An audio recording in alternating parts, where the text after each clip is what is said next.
Now, we don't have too much time. I know that we haven't even scratched this on the surface yet. But, Tokwe, what should we be doing? There's 87 million people living below the poverty line in a country that thinks that it is rich. So what should we begin to look at, to do, to begin to get people out of poverty? Is it education? Is it health sector? What should we be looking at seriously as a country? Thank you, Auntie Alero. You know, there's going to be a combination of several things, but like they say, if you can't measure it, you can't improve it.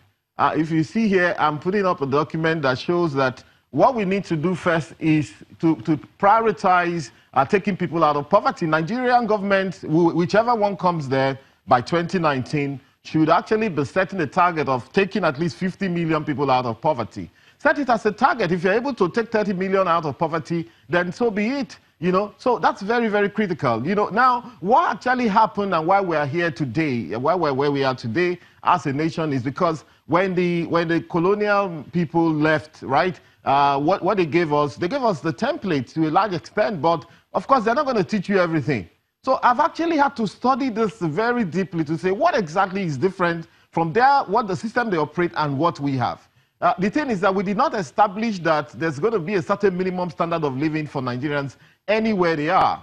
You know, so what we have done is we have neglected all of those villages. The village you showed just now, there are thousands of such villages in Nigeria. In fact, most of them are worse than that. You know, we need to be able to say in any village that you live in Nigeria, we are prioritizing electricity, water, even housing. Let me give you the example on housing.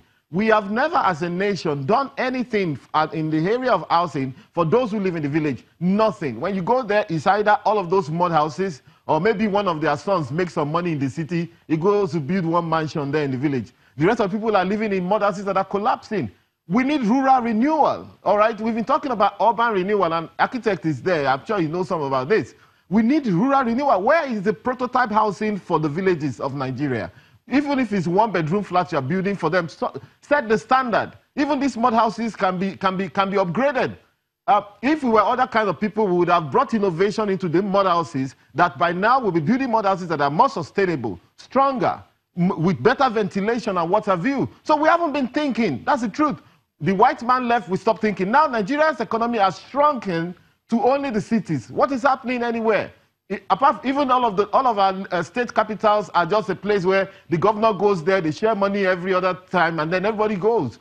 Aside from the state capitals, nothing is happening. Of course, so we can do a lot more. The next phase of growth for Nigeria, lies in those poor areas, in those villages. And the rich people should understand that they can get richer if those people are not as poor as that. If we can take 30, 40 million people out of poverty in this country, we will be doubling our GDP. The rich, legitimate rich, will get richer. If those people have money to feed, Dangote will make more money. Dangote sells spaghetti, he sells salt, he sells sugar. The middle class can expand by a factor of 3, 4 in this country. But we have no right and we have no excuse whatsoever to be churning out 87 million people who are extremely poor in this world. Listen. They will not tell you this. Nigeria is disgracing itself, and our leaders are disgracing us with the kind of leadership that they are offering this country.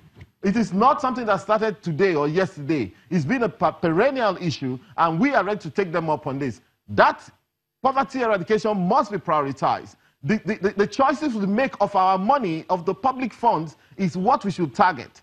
When we should use money to reboot the economy, you decide to use it to buy Toyota Prado and Land Cruisers for yourself, then it's natural what will happen. You know, we felt that this present government would be able to do something about that, but they've gone down the same route. We should be able to lock down and say, okay, let's see how we can use our money to reboot our own economy. It's like you're priming the economy. But when you throw the money outside, then what do we have? This is what we have. They should take the focus should no longer be on politics, but on how to save this country and save the people of this country.